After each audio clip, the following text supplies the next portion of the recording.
কাগজ জানাচ্ছে খাতুনগঞ্জ থেকে মতিঝিলের সাথে আছে আমি শামীম জাহেদ। প্রায় 85 ভাগ পোশাক কারখানায় নতুন মজুরি কাঠামো বাস্তবায়ন হয়েছে বলে জানিয়েছেন শ্রম প্রতিমন্ত্রী মুজিবুল হক চুন্নু। শ্রমিকদের বাড়তি বাড়ি ভাড়া বিষয়েও সরকার উদ্যোগ নিচ্ছে বলে তিনি জানান। এছাড়া কারখানাগুলোতে বেশিরভাগ শ্রমিক সংগঠন শ্রম আইন মেনে তৈরি করা হয়নি বলেও তিনি জানান। আজ আমাদের আলোচনার বিষয় পোশাক খাত। এই নিয়ে আলোচনা করতে আমাদের স্টুডিওতে রয়েছেন বিজিএম এর সহসভাপতি শহীদুল্লাহ আজিম এবং শ্রমিক নেতা সিরাজুল ইসলাম রনি। তবে মূল আলোচনা যাবার আগে দেখে নেব একটি প্রতিবেদন। ডিসেম্বর থেকে কার্যকর হয়েছে পোশাক শ্রমিকদের নতুন নিম্নতম মজুরি কাঠামো। এখনো অনেক কারখানায় নতুন মজুরি কাঠামো বাস্তবায়ন করা হয়নি বলে অভিযোগ শ্রমিক সংগঠনগুলোর। তবে শ্রমিক নেতাদের কাছে সঠিক তথ্য নেই বলে মন্তব্য করে অনুষ্ঠানে শ্রম প্রতিমন্ত্রী বলেন, 80 থেকে 85 ভাগ কারখানাতেই নতুন বেতন কাঠামো বাস্তবায়ন হয়েছে। আমার হিসাবে 80 থেকে 85% গার্মেন্টস ফ্যাক্টরি তাদের 1500 টাকা বেতন করেছেন। কিছু কিছু ফ্যাক্টরিতে পুরোপুরি করেন নাই, শ্রম নিয়েছেন। শ্রমিকদের সঙ্গে আলোচনা করে যে এই মাসে অর্ধেক বাকি অর্ধেক টাকা এই মাসে এরকম। কারখানাগুলোতে বেশিরভাগ শ্রমিক সংগঠন শ্রম আইন মেনে তৈরি হয়নি বলেও জানান প্রতিমন্ত্রী। আমাদের শ্রম আইন অনুযায়ী যে সমস্ত জিনিসগুলি আছে কন্ডিশন, ওই আমাদের অর্গানাইজেশন যারা লেবার অর্গানাইজেশন, শ্রমিক সংগঠন, এই লেবার ইউনিয়ন অথবা শ্রমিক তারাও কিন্তু মানছেন না। অনুষ্ঠানে মার্কিন রাষ্ট্রদূত বলেন, শ্রমিকদের কর্মপরিবেশ নিরাপত্তা নিশ্চিত, ট্রেড ইউনিয়ন গঠন ও শ্রম আইন নিশ্চিত করাই এখন চ্যালেঞ্জ। আমি বিশ্বাস করি বাংলাদেশ অবশ্যই সব ধরনের বাধা অতিক্রম করতে পারবে, আর আমি এটাও বিশ্বাস করি যে তৈরি পোশাক রপ্তানিতে বাংলাদেশের অবস্থান হবে বিশ্বের 1 নম্বর। তাজরিন রানা প্লাজার মতো ঘটনা যাতে আর না ঘটে সেজন্য সরকার, মালিক ও শ্রমিকদের সমন্বয়ে কাজ করার তাগিদ দেন বক্তারা। Niladri Maharatna, independent news, Dhaka. দেখলাম প্রতিবেদনটি আমরা। জনাব শহীদুল্লাহ আজিম এবং সিরাজ ইসলাম রনি আপনাদেরকে স্বাগত জানাচ্ছি অনুষ্ঠানে। জনাব আজিম, প্রথম প্রশ্ন আপনাকে দিয়ে শুরু করতে চাই। আমাদের প্রতিবেদনে বলা হয়েছে যে 85 ভাগ কারখানায় নতুন মজুরি কাঠামো বাস্তবায়ন করা হয়েছে। আমার প্রশ্ন হচ্ছে 15 ভাগ যে বাকি রইল, কেন সেখানে বাস্তবায়ন করা সম্ভব হলো নতুন? আপনাকে ধন্যবাদ। আগে আপনাকে জানাই যে আমাদের এই ফ্যাক্টরিগুলোতে মিনিমাম ওয়েজ আমি বলবো যে জোর করে চাপায় দেওয়া হয়েছে, কেননা 3 বছরে 159 ভাগ আমাদের ওয়েজ বেড়ে গেছে। পৃথিবী বিশ্বে কোনোখানে এরকম নেই। আচ্ছা, আর কিন্তু আপনারা সেটা নিজেরা রাজি হয়েছেন? আমরা আমাদের কোনো ওয়ে নেই তো। সরকার একটা নিয়ম করে দিলে আমাদের মানতেই হবে, আমার ল প্ল্যান আমাকে মানতেই হবে। না, কিন্তু সরকার তো একা একা করে দেয়নি, যে একটা কমিটি গঠন হয়েছে যেখানে আমাদের প্রস্তাব ছিল কম। হ্যাঁ, আমাদের প্রস্তাব কম ছিল, 4,500 টাকা ছিল, যেটাকে এখন 5,300 টাকা নিম্নতম মজুরি করা হয়েছে। হ্যাঁ, তো চাপিয়ে দেওয়া জিনিস কিন্তু সাস্টেন করে না। আপনি যেটা বলছেন যে 85 ভাগ ইমপ্লিমেন্ট করতে পেরেছে, যারা করছে ওরা কিন্তু প্রতিনিয়ত একেবারে কান্নাকাটির ভিতরে আছে যে কিভাবে ম্যানেজটা করবে। আমরা জানেন যে আমাদের রাজনৈতিক অস্থিরতার কারণে আমাদের 3-4 মাস কোনোই কাজ হয়নি, আমাদের এক্সপোর্ট হয়নি, ওয়াটার ছিল না, আমাদের বিভিন্ন মনে করেন এয়ারফ্রেট হয়েছে, আমাদের ট্রান্সপোর্টেশন ছিল না। তো এগুলো হওয়ার পরে হঠাৎ করে এখন যে ওয়েজটা বাড়ি দেওয়া হলো, একে ফ্যাক্টরির কাজ নেই, তারপরে ওয়েজ বৃদ্ধি, তো মালিকরা সবাই একটা খুব বেকায়দা অবস্থায় পড়ে গেছে সবাই। এইটাই বাস্তবতা। আর 85 ভাগ যেভাবে ওয়েজ দিচ্ছে, হয়তো দেখবে যে অনেকে ধার দেনা করে কোনোভাবে জোড়াতালি দিয়ে দিচ্ছে, কিন্তু এইভাবে কিন্তু ইন্ডাস্ট্রি সাস্টেন করা যায় না। তারপরেও আমাদের কিন্তু উদ্যোগ আছে, আমরা স্বাগত জানিয়েছি, আমরা চেষ্টা করছি যে আমাদের মিনিমাম ওয়েজটা আমরা বাস্তবায়ন করার জন্য। 15 ভাগ যারা সফল হতে পারে নাই, তারা হয়তো দেখবেন মাইট বি কোনো সাবকন্ট্রাক্ট ফ্যাক্টরি হবে, ছোটখাটো ফ্যাক্টরি, ওরা এটার বোঝা বহন করতে পারছে না, হয়তো ক্রমান্বয়ে আস্তে আস্তে সময় নেবে, আস্তে আস্তে এটা হবে। ধন্যবাদ জনাব সিরাজ ইসলাম। আপনার কি মনে হয় কেন বাকি 15% গার্মেন্টস ফ্যাক্টরিতে নতুন কাঠামোর ওয়েজ বোর্ড বাস্তবায়ন করা সম্ভব হলো না? ধন্যবাদ আপনাকে। আজিম ভাই যেটা বললো যে কারখানায় মালিকদের সক্ষমতা হচ্ছে না, কিন্তু এটা আসলে সঠিক না। কারণ এটা মানে কারখানা মালিকদের সক্ষমতা, একজন ব্যবসায়ী তার সবসময় তার পুঁজির লভ্যাংশটা মানে তারা বেশি চাইবে, কিন্তু এখন বাস্তবতা হচ্ছে R&D সেক্টরে সে আগের মতো নাই। রানা প্লাজা, তাজরিন ফ্যাশনের পরে এই পুরা ইন্ডাস্ট্রি ঘুরে দাঁড়াচ্ছে। আমি মনে করি শ্রম অধিকার যদি সত্যিকার অর্থে নিশ্চিত হয়, তাহলে আমাদের দেশের পোশাক শিল্প আরও সম্প্রসারিত হবে এবং শ্রমিকদের ক্ষেত্রে এই ক্ষেত্রে এখানে কর্মসংস্থানও অনেক সৃষ্টি হবে। তো এখন মজুরি যেটা আমরা 5,300 টাকা মিনিমাম যেটা বলা হচ্ছে হেল্পারদের ক্ষেত্রে, এবং গ্রেড অনুযায়ী মানে সকলের বেতন বৃদ্ধি হচ্ছে। সেই ক্ষেত্রে অনেকগুলো কারখানায় যেমন যারা কমপ্লায়েন্ট ফ্যাক্টরি এবং বড় বড় বায়ারদের যারা কাজ করেন তাদের ক্ষেত্রে কোনো সমস্যা হচ্ছে না, তারা দিয়ে দিচ্ছেন।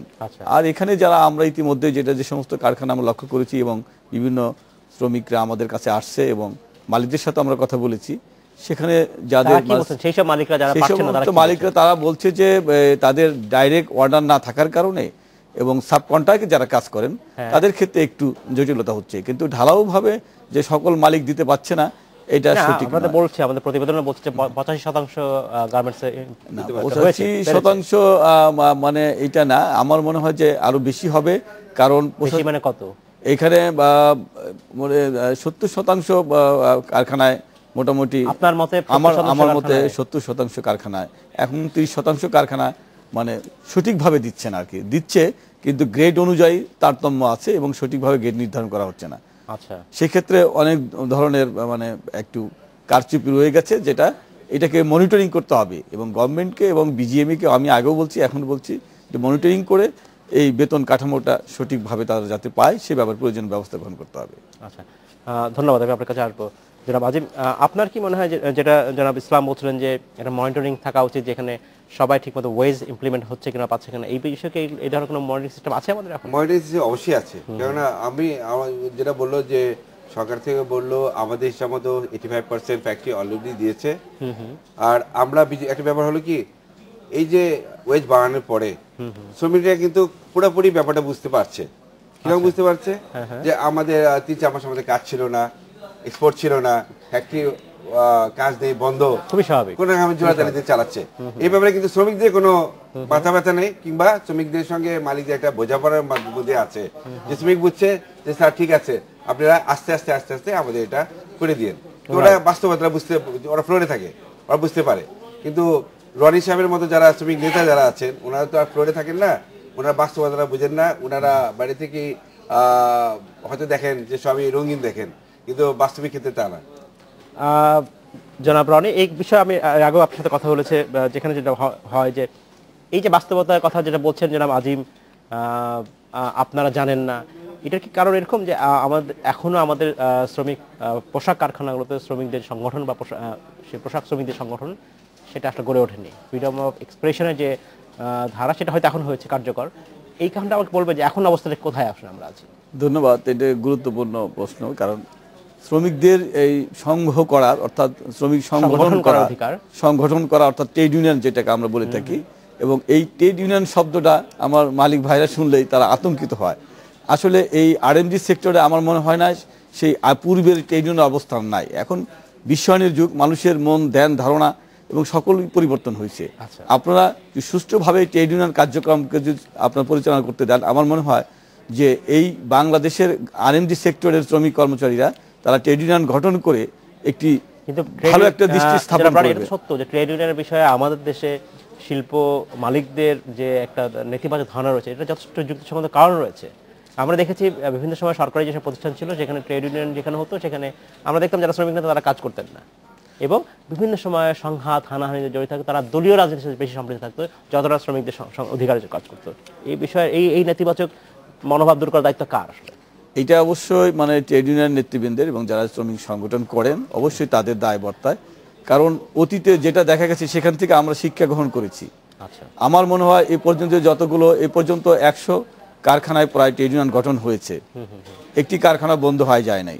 সেখানে যদিও শ্রমিকদের নামে তাদের হয়রানি করা হচ্ছে, অথবা কিছু কিছু কারখানায়, সব ট্রেড ইউনিয়ন মানে না, যেখানে যেখানে কিছু কিছু কয়েকটি কারখানায় শ্রমিকদের সাসপেন্ড করা হয়েছে এবং টার্মিনেট করা হয়েছে শ্রমিক নেতৃবৃন্দকে, তবু সেখানে সুন্দরভাবে কারখানা চলছে। আমরা মনে করি যে এই ট্রেড ইউনিয়ন কার্যক্রমটাকে যে সুষ্ঠু নীতিমালার মধ্যে যে আনা যায় এবং সকল কারখানায় আমার ট্রেড ইউনিয়ন করলে আমার মনে হয় যে শ্রমিকদের যে একটা গ্যাপ সৃষ্টি করা, অর্থাৎ ওইখানে কি অবস্থান হচ্ছে সেই বিষয়টা আমাদের উপরে একটা অনেক সময় দোষারোপ চাপ দেওয়া হয়, কিন্তু ট্রেড ইউনিয়ন না থাকার কারণেও কিন্তু আমরাও সেটাকে করে যাচ্ছি। ধন্যবাদ জনাব ইসলাম। আমাদের সময় হচ্ছে বিরতি যাওয়ার। জনাব আজিম, বিরতির পরে আপনার কথা আমরা শুনবো। এই মুহূর্তে আমার বিরতি চলে যাচ্ছে। সময় হলো একটি বিরতি যাবার, ফিরছি শীঘ্রই, সাথেই থাকবেন।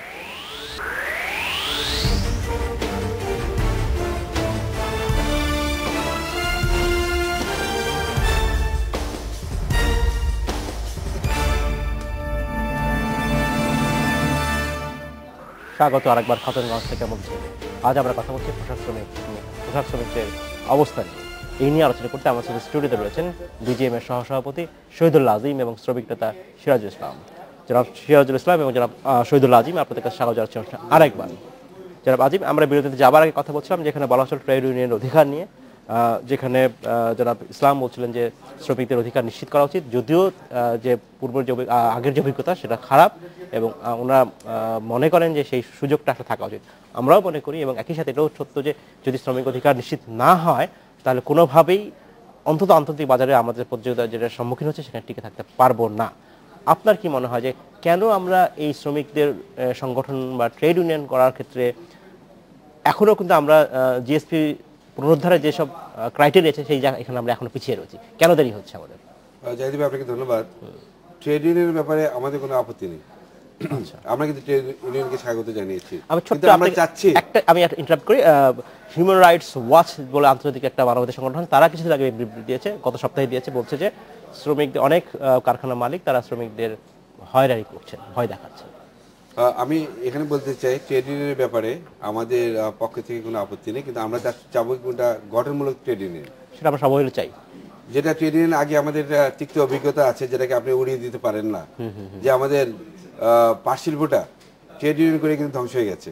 মালিকদের একটা আতঙ্ক আছে, এটা আমি অস্বীকার করতে চাই না। তারপরে যদি সুস্থ ধারা ট্রেড ইউনিয়ন হয় আমরা তাকে স্বাগত জানাই। যেটা হতে হবে আমার যে ফ্যাক্টরি ওয়ার্কার যারা আছে তারাই করবে, বাইরে থেকে কোনো ডিকটেশন হলে কিন্তু হবে না। তখন দেখবেন যে এর আগে আমি প্রচুর প্রবলেম ফেস করেছি, আমরা সমস্ত ঝামেলা কিন্তু বাইরে থেকে ডিকটেশন যেগুলো হয়েছে সেগুলো হয়েছে। আমাদের শ্রমিকরা ট্রেড ইউনিয়ন করবে তাদের স্বার্থে, ট্রেড ইউনিয়ন বার্গেনিং এজেন্ট যারা থাকে ফ্যাক্টরিতে, হ্যাঁ, তারা মালিক ও শ্রমিকের বিরুদ্ধে সমন্বয় সেতু বন্ধন করবে, সেটাই হবে। আমি সম্প্রতি পরশুদিন আমি ভিয়েতনাম থেকে আসলাম, ওখানে আমার ইয়াংওয়ানের একটা ফ্যাক্টরি দেখলাম যেখানে প্রায় 53,000 কর্মচারী কাজ করে।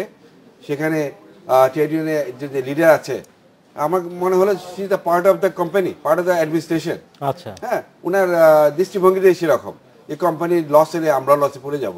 কিন্তু আমাদের ট্রেড ইউনিয়নের বিভিন্ন ধারায় ট্রেড ইউনিয়ন শুধু করলে হবে না, ট্রেড ইউনিয়নের ব্যাপারে সচেতনতা করতে হবে। এটা বোধহয় দীর্ঘদিনের একটা অবিশ্বাস, এই অবিশ্বাসটা একটা অ্যাওয়ারনেস সৃষ্টি করতে হবে। হ্যাঁ, সেটাই, এটা অ্যাওয়ারনেস থেকে আমি শুধু ট্রেড ইউনিয়ন করলাম, জোরে জবরদস্তি চড়াই দিলাম, এটা হতে পারে না। শ্রমিকদের ভিতরে ট্রেড ইউনিয়ন যারা করবে তাদের মধ্যে সৃষ্টি করতে হবে, শ্রমিকদেরও একটা মানসিক থাকতে হবে, জবাবদিহিতা থাকতে হবে, মালিক শ্রমিক উভয় জবাবদিহি থাকতে হবে। আর ট্রেড ইউনিয়ন শ্রমিক যা বলে মালিক শুনবে, সেদিন নেই। শ্রমিক বলবে যেটা ন্যায়সঙ্গত হলে অবশ্যই আমরা মানবো, এবং সেই সঙ্গে শ্রমিকদের জবাবদিহিতা থাকতে হবে, কাজকর্মে প্রমাণ করতে হবে না তার ডেডিকেটেড ফর দ্য ফ্যাক্টরি। আচ্ছা, ধন্যবাদ। আমি আমাদের কয়েকজন দর্শক প্রশ্ন পাঠিয়েছি, আমি নিয়ে নেই। ইউসুফ, উনি জানতে চাচ্ছেন ট্রেড ইউনিয়ন কিভাবে হবে, আমাদের বেতন ট্রেড ইউনিয়ন হলে কি বেতন বাড়বে কিনা? ইঞ্জিনিয়ার হারুন বলছে after passing 2 years my salary is টাকা 12,000, এটা কি ঠিক কিনা ওনার মতে? উনি কাজ করেন কাশিমপুরে জুরাইনে এক ফ্যাক্টরিতে কাজ করেন। ফাহিম, উনি জানতে চাচ্ছেন রানা প্লাজা ধসের পরে আসলে আমাদের গার্মেন্টস সেক্টরের প্রকৃত অবস্থা কি? জনাব সিরাজুল ইসলাম, আপনি যদি একটু বলতেন। ধন্যবাদ। আসলে ট্রেড ইউনিয়ন মানে যে আজিম ভাই যেটা বললেন, ভিয়েতনামের কথা বললেন, যে ভিয়েতনামে ওখানে মালিক এবং সরকার যৌথভাবে তারা এখানে ইনভলভ, তারা ট্রেড ইউনিয়নে উৎসাহিত করে ওয়ার্কারদেরকে, সেখানে কোনো শ্রম অসন্তোষ নেই। কিন্তু আমাদের দেশের মালিকদের একটি মানে ভীত কাজ করে, সেটা হলো ট্রেড ইউনিয়ন মানেই শ্রমিকরা এই ফ্যাক্টরি দখল করে নিবে। কিন্তু এটা তো একটা কারণ রয়েছে, এইটা কারণটা হচ্ছে এক ধরনের মানে সেই মন মানসিকতার পরিবর্তন করতে হবে। এটা শ্রমিকদের ট্রেড ইউনিয়ন হচ্ছে তাদের গণতান্ত্রিক অধিকার, এবং আমাদের রাষ্ট্রীয় সংবিধানে এটা স্পষ্ট বলা আছে, এবং পাশাপাশি এবং মৌলিক মানবাধিকারের একটি অংশ ট্রেড ইউনিয়ন করা, এবং শ্রমিক সংঘ তার করবে, সেখানে কাজ করবে, সেখানে তাদের সুযোগ সুবিধার কথা কোম্পানিকে কিভাবে জানাবে। একটা ইউনিয়ন, একটা কমিটি অবশ্যই থাকতে হবে, আর কমিটি বাইরের থেকে কেউ সেই প্রতিনিধিত্ব করার সুযোগ নেই, এই কারখানার শ্রমিকরাই করবে। শ্রমিকরাই তাদের নির্বাচিত প্রতিনিধি নিয়োগ করবে, সেখানে ইলেকশনের মাধ্যমে তাদের সভাপতি, সাধারণ সম্পাদক অর্থাৎ অন্যান্য যারা কর্মকর্তা থাকবেন তারা নির্বাচিত করবে। এই ধরনের ইলেকশনের সময় যেটা হয় বাইরে থেকে শ্রমিক সংগঠনের অন্য নেতারা এসে হয়তো কথা বলছেন, এটা কি আপনারা অ্যালাউ করবেন? এখানে যেমন একটা বিষয় আছে যে অ্যাওয়ারনেসের জন্য শ্রমিক সংগঠনগুলো যে কাজগুলি করে, শ্রমিকদেরকে ট্রেড ইউনিয়ন সম্পর্কে উদ্বুদ্ধ করার জন্য তাদেরকে সচেতনতামূলক কিছু কার্যক্রম গ্রহণ করে এবং ট্রেড ইউনিয়ন ফেডারেশনগুলো। এবং আমি মনে করি এই ক্ষেত্রে বিজিএমএও যদি অন্যান্য মালিকদেরকেও এইভাবে সচেতন করতে পারে যে শ্রমিকদেরকে ট্রেড ইউনিয়ন করার ক্ষেত্রে যেন কোনো প্রতিবন্ধকতা সৃষ্টি না করে এবং ট্রেড ইউনিয়নকে সহায়ক ভূমিকা যাতে পালন করতে পারে, এই মালিক এবং শ্রমিক যৌথভাবে যদি এটাকে উদ্যোগ গ্রহণ করে, তাহলে আমি মনে করি যে এখন বর্তমানে 5,500 বলেন আর 5,000 ফ্যাক্টরি কারখানা বলেন, সকলে যদি ট্রেড ইউনিয়ন করে তাহলে আমি মনে করি যে এখানে সুষ্ঠুভাবেই থাকবে, সেখানে মালিক শ্রমিক উভয় পক্ষে একটি আলোচনার মাধ্যমে নিষ্পত্তি করা সম্ভব। ধন্যবাদ। আমি আপনাকে রনির কথা বলি যে আমাদের এখানে আমাদের দেশে 138টা ট্রেড ইউনিয়ন আছে, তার মধ্যে 85টা ট্রেড ইউনিয়ন ফেডারেশন আছে। কোন আমাদের গভর্নমেন্টের হিসাবে 7টা ট্রেড ইউনিয়ন শুধু আমাদের গভর্নমেন্টের সরকারি নিবন্ধিত আছে। তো বাইরে যারা আছে তারা কিন্তু কেউ সরকারি আমাদের রেজিস্টার্ড না, কিন্তু দেখবে বাইরে থেকে তারা এটা উস্কানিমূলক কাজ করে, ধ্বংসাত্মক কাজ করে, তারা এরকম একটা কাজ করে মালিক শ্রমিক উভয়কে জিম্মি করে, যেটা আমরা চাই না। আমরা চাবো যে ট্রেড ইউনিয়ন করে আমার শ্রমিকদের উন্নতি হবে, আমার শ্রমিকরা করবে, তাদের কোনো বার্গেনিং কোনো পয়েন্ট থাকলে আমাদের সাথে ডিসকাস করবে, আমরা বসে এটা সমাধানে আসবো। ট্রেড ইউনিয়ন মানে ভাঙচুর না, ধ্বংসাত্মক।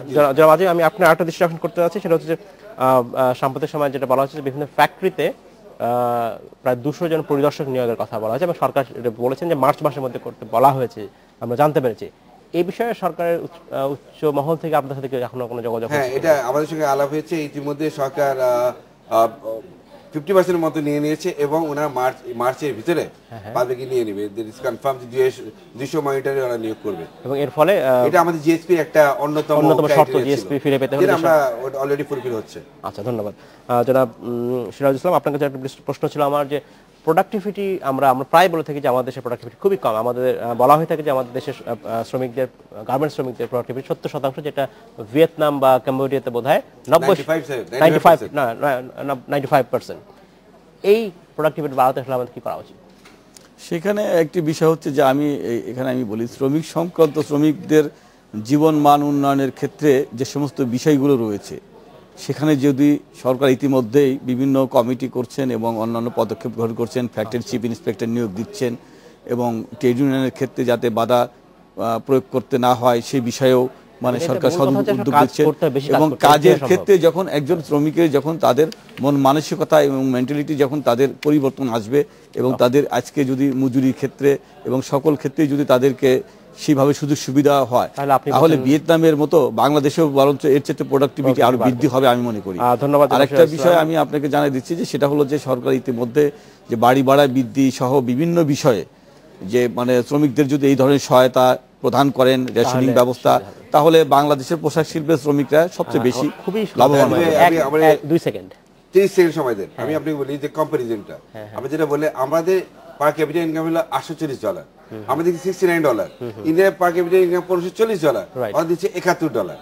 আমরা কিন্তু কোনো অংশে কম দিচ্ছি না, বাট আমাদের প্রোডাক্টিভিটি অনেক কম। আমরা শুধু জিন্দাবাদ দিলে দৌড়ালে কিন্তু হবে না, কাজ করতে হবে। ধন্যবাদ জনাব শহীদুল আজিম, ধন্যবাদ জনাব সিরাজুল ইসলাম। আমরা আশা করব যে এই সব অবস্থা আসলে উন্নতি হবে। ধন্যবাদ আপনাদের। এই ছিল আজকের মতো খাতুনগঞ্জ থেকে মধ্যে ছিল, আমরা সাথেই থাকবেন, দেখা হবে আবার।